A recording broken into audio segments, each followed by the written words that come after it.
Hello everyone, welcome to Tactica Imperialis and to today's video. Today is my thoughts on, I know I've been doing a few of these in a row, but I have a backlog because I forgot to do them over Christmas and ran out of time. So today is going to be my thoughts on the hobby in 2019. You could consider this, if you like, my 2019 hobby year in review, where we're going to have a look back very briefly, because there's way too much to go into detail about most things that came out this year. I'm going to miss a few.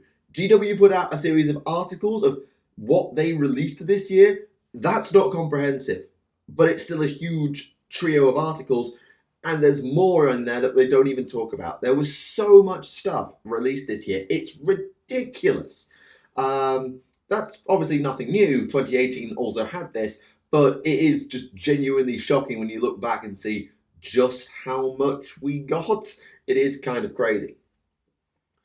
So I want to talk about the stuff we've got and sort of how the year's gone in general, because obviously GW's done their stuff, but we've had a very busy year in the hobby as a whole. I'm not going to talk about the channel. I'll probably do that in a separate video, maybe next week, or at some point I will do my thoughts, or sort of my year in review, because I do need to talk about all that. I did a brief channel update at the back end of December, but I do need to talk about it anyway. So, 2019. Compared to 2018, which gave us the second edition of Age of Sigmar, which was a huge deal, there hasn't been one standout release of the year in 2019. There's been a lot of big releases, but I don't think there's anything that's quite as earth-shattering as a brand new edition. That's not to say there hasn't been loads of huge things. So the Sisters of Battle returned very late in the year. Slaanesh got redone. Apocalypse returned. You had the Ossiarch Bone Reapers, a brand new faction in Age of Sigmar. You had Forbidden Power, which was the next big plot mover for AOS. You had the Psychic Awakening for 40k. You had the return of Abaddon the Despoiler, the Primarch model for Sanguinius, the Siege of Terror in Black Library. A lot of big stuff happened this year, though nothing was quite on the scale of AOS 2 in terms of single releases scope.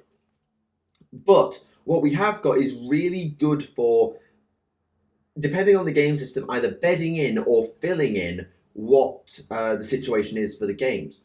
So in AOS, we got the Gloomspite Gits, Orruk War Clans, Ogor War Tribes really catching up destruction.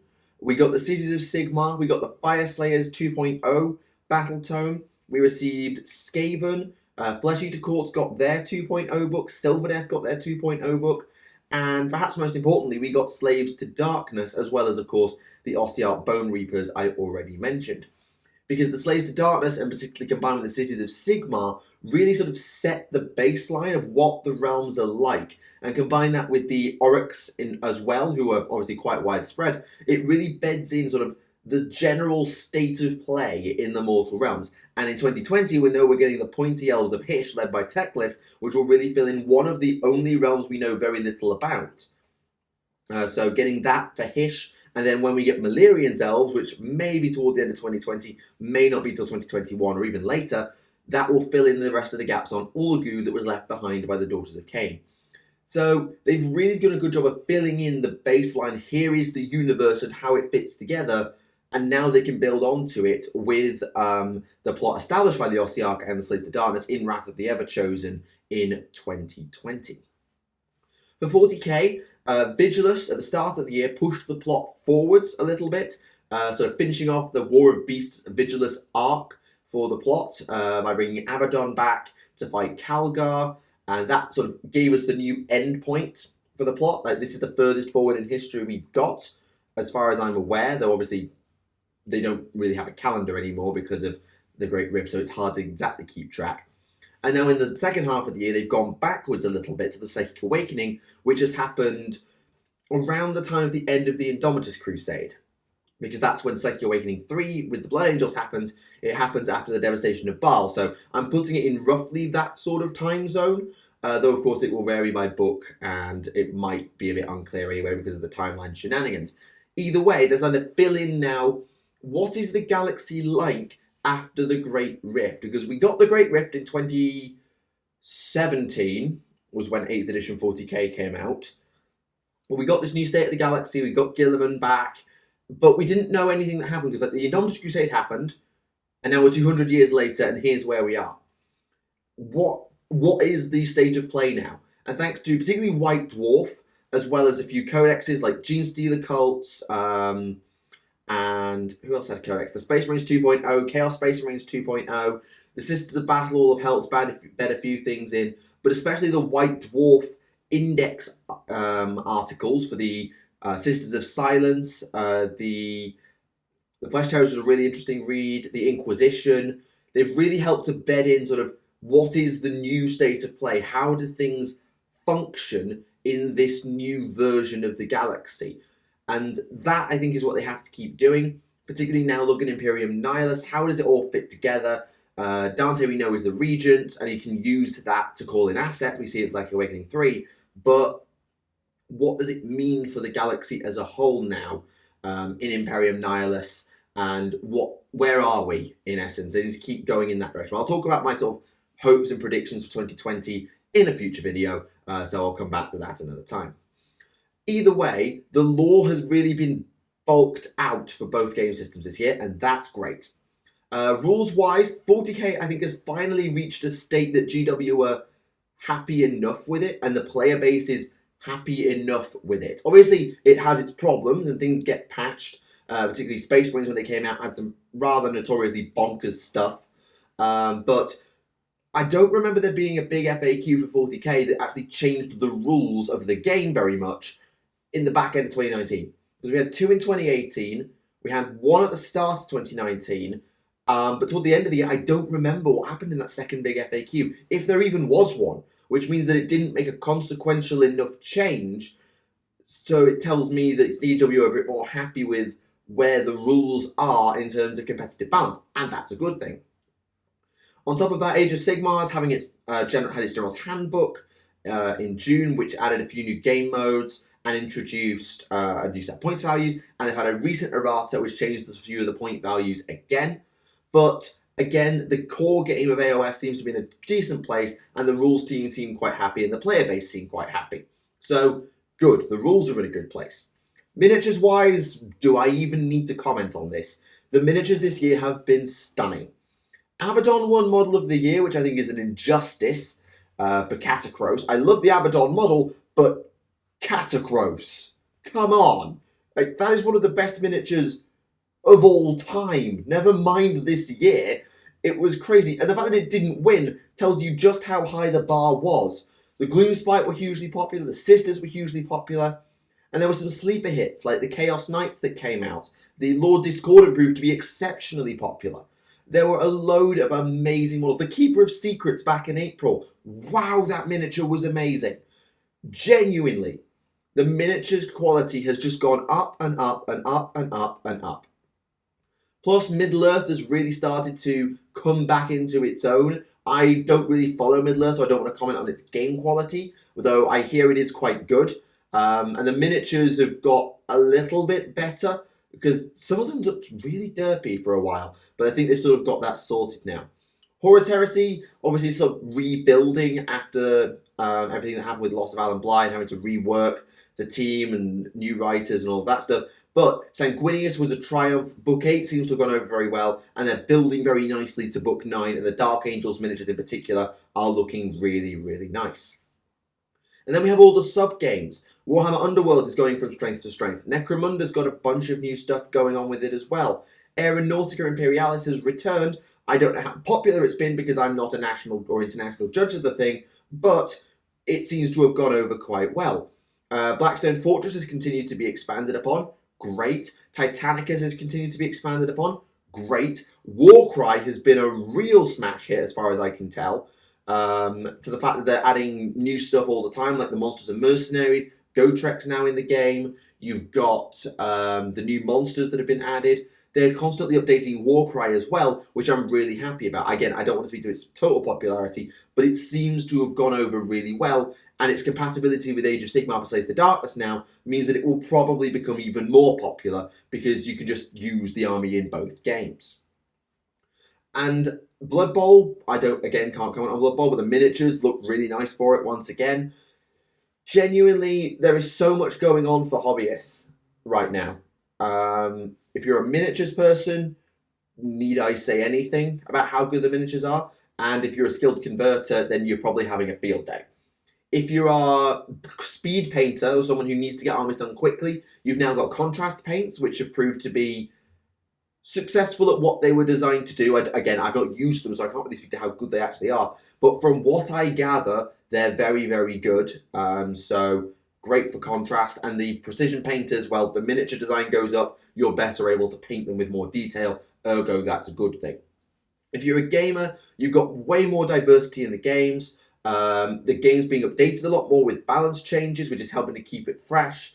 And they've now got to a point, I think, where they're happy with the core rule set, which is very, very useful. And if you want to try something different with 3 modes of play and all the spin-off game modes, like the Return of Apocalypse, Cities of Death, you've got the new Sky Battles for Age of Sigmar, you've got Skirmish Battles, Kill Team is a thing. You've got so many different ways to play that if you're a gamer, this is a great time. And if you're a lore person, granted, keeping up can be quite tricky just to the sheer volume of stuff you have to read, but it has been a really interesting year of development, and I've really enjoyed reading all the Age of Sigmar lore in particular, because I've had a very Sigmar-y sort of year. So it's been a really, really good year on the GW front. And the community as a whole has done well as well, from what I can gather. There's a lot of people that I've got to know over my nearly 6 years on YouTube, but I got to meet Wartime Radio this year, brand new podcast, and they've proved to be very, very successful. You've got Black Library working with us a lot more, so we had David Geimer and Andesky Bowden this year. Was Andesky Bowden this year? I think. No, wait. He might have been the end of last year. I can't even keep track of dates anymore. Anyway, it's been great to have the community really engaged and working together, which is really great to see. And it really feels, and I know this is not a 2019 thing, this is a sort of trend over a few years, but GW have opened up the ivory tower that they were sort of locked in when I got into the hobby. So like back in probably 2008 to 2015, my earlier years in the hobby up to pretty much the birth of Age of Sigmar, it very much felt like GW was there dictating to us plebs down here, this is what the hobby is, go forth and do what you like with it. We give you the miniatures, we give you some rules, and that's it. Our hands are clean now. But that's really changed. GW are a lot more active on the community side, engaging with the community, working with some of the bigger influencers in the community, AOS Shorts, Track of Words, Frontline Gaming, Mengel Miniatures. A very large group of people now have worked directly and publicly with GW, which is something I think would have been impossible a few years ago. The community team more engaged with us. They've got really into their social media side. With Warhammer Live. Generally, GW have come down from their ivory tower. They still lead the hobby by sort of pointing us to where we're going, but at the same time, it doesn't feel like them and us quite like it used to, and that's great. And the fact that I know Black Library authors and have talked to them and can talk to them is a huge change. I don't think that would have been a thing a while ago. So that's great. And the community, I feel, is in a really healthy spot. And the hobby as a whole is in a really healthy spot. That's not to say it's perfect. And I'll talk about in my hopes for 2020 about a few things. But the biggest one for me is making sure that when they put a miniature in a box, that miniature then comes out later. For example, the Flesh Eater Court's Arc Regent, the Sylvaneth Arc Revenant, the Warlock Bombardier, the Squig boss on Giant Cave Squig. I'm not sure about the Tyrant and Vokmortian, but generally there's a lot of miniatures that go into boxes, particularly for Age of Sigmar, that then never come out. Like the Lord Relictor from the AOS starter box of AOS 1, there is still no Lord Relictor miniatures that you can buy. You have to buy the AOS 1 starter box, which doesn't exist anymore because of the Soul Wars box. So what? It is ridiculous, I'll be completely honest. But that's the biggest gripe I have. And I'll talk about my hopes for 2020 in more details in another video, where I'll sort of expand on these things. But the big change, I've done Hobby Hopes videos now for 2018. I did it for 2019 as well. I'm going to do one for 2020.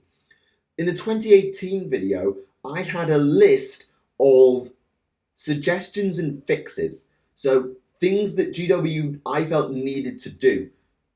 redesigning old characters was on there, writing some actual lore and maps for Age of Sigmar, bulking out 40k's lore, and all sorts of other little changes. You can go back and look at the video if you really care. But there were suggestions and actual improvements that I was going to suggest for GW to make over the coming year that I wanted them to do to improve the health of the games. Now, I feel a lot more with my 2020 list, which I'm still finalising, that I'm wishlisting. I'm not suggesting improvements, I'm asking for things that I personally would like, rather than things that I feel are necessary for the games, because a lot of those things I wanted them to do, they've now done. Sigmar's lore, 40k's lore has been bulked out, as I've talked about. A lot of old miniatures have been redesigned, like Abaddon, Mephiston, and probably a couple of others that I can't think of off the top of my head. They're really starting to deal with the problems, and now we're just left to wish list and say, can you please give us this? Or it would be nice to have this, rather than you need to do this. And that's a real change that I noticed while I've been making these videos. So that's just brilliant. But that's just my opinion. And you might think I'm biased and selling out. I'm not selling out. If I did, I'd have to disclose that I was being paid. I'm not. But that's just my opinion. And I know it's overwhelmingly positive, but that's genuinely because I've been in this hobby for 12 years and I've been on YouTube for 6. I've seen a lot happen in this hobby. I know I'm young for most people, but I've seen a lot happen in this hobby. And where the hobby is now, I don't think it's ever been in a better place. Or if it has, it certainly hasn't in my life cycle within the hobby. It might have been better back in 3rd edition. It might have been better back in 1st edition when everything was brand new and shiny. But to me, this feels like one of the best eras for the hobby, one of the best years for the hobby that certainly I can remember, possibly, that there's ever been. So let me know what you think in the comments below. 2019 was a good year? Was it a bad year? How does it compare to 2018, which had one huge reveal and a lot of other really cool things going on with it, but probably wasn't as dense and as packed with cool stuff as 2019 possibly was. So I'm very interested to see what you have to say, as always. Next week, I think I'm going to do my hopes for 2020, and then I think I'll do my 2019 channel/personal year in review, talking about what's happened over the last year and where we're going in 2020, though I have talked about it a bit before, so I'll get round to that. Anyway, thank you very much for watching. This has been Tactica Imperialis, and this has been my thoughts on the hobby in 2019. I'll see you all again. Bye for now.